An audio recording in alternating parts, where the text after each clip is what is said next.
Azərbaycanın milli qəhrəmanı Pəncəli Teymurovla bağlı Azərbaycan Dövlət Televiziyasında bir xəbər indi qarşıma çıxdı. Baxdım, paylaşacağım öz səhifəmdə də. 2020-ci ilin noyabr ayının 8-də təsadüfən bilmirəm nə idi, həmin sevinci, həmin o xoş xəbər var idi ki, biz onu şəhidimiz Pəncəli Teymurovun evində onun ailə üzvləri ilə birgə eşitmişdik. O həmin görüntülər çəkilmişdi. 2020-nin noyabrın 8-də həmkarım Rahim Muradov, buradan salamlayıram onu. Rahim zəng elədi ki, Elvin, mən Pəncəli ilə bağlı çəkiliş hazırlamalıyam sayta veriləcək. Mən Əzəruda gedirəm. Noyabr ayının 8-i, Allah qurban olub. Gəlirsən bir yerdə gedək. Dedim, onsuz da ayın 8-idir, sakislidir, rayonda hər şey qaydasındadır. Bəs Hasan gedəcəksən, dedi 1-2 saata çıxacam, dedim, gedərik. Nəsə belə oldu ki, biz getdik, biz təzə çatmışdıq Əzəruda.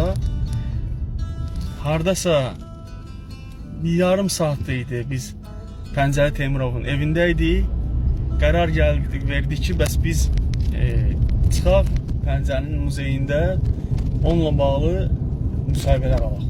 Onun xatirələri, ailəsi ilə olan xatirələri biz müsahibə halında çəkək. Deməli,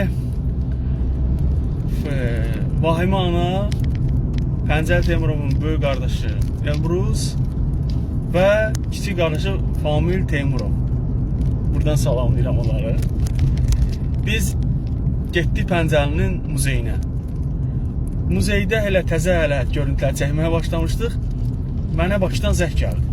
Televiziyadan redaktorum zəng elədi ki, Elvin, hardasan? Bəs Lənkəranda Şən şəhərə mərkəzinə get. İndi bir neçə dəqiqədən sonra ölkə başçısı xoş bir xəbər çatdıracaq. Ondan sonra yəqin ki, insanlar küçəyə çıxacaqlar, onu çəkmək lazımdır. Mən də Pəncəlinin evindəyəm. Telefon qoyan kimi dedim ki, bəs nəsə olacaq? Biz düşək televizor olan evə, biz orada xəbər eşidəcəyik. Biz gəldik həmin evə, Pəncəlinin evinə, televizor yandırdıq hamımız. O görüntülər indi ASTV də sağ olsun paylaşıb, yəni o həmin görüntüləri.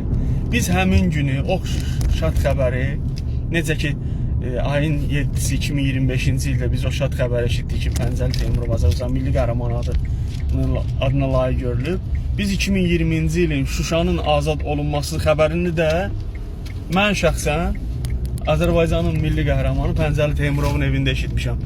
O görüntüləri Azərbaycan Dövlət Televiziyası da xəbərə salıb, çox sağ olsun deyirəm.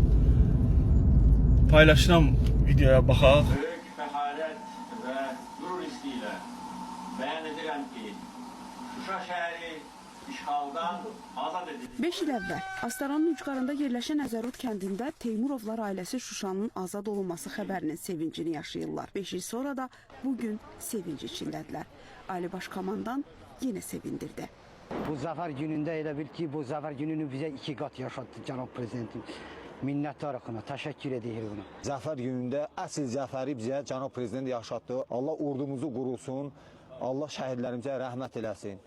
Xüsusi təyinatlı qüvvələrin giziri Pəncəli Teymurovun arzusuydu torpaq uğrunda şəhid olmaq. Özü də ən xoş günündə, toyunda gətirmişdi bu istəyini dilə. Gerçəyə çevrildi. Aprel döyüşlərində şəhadətə ucaldı və adını tarixə milli qəhrəman kimi yazdırdı. Mən bugün bir şəhidin il dönümünə getmişdim.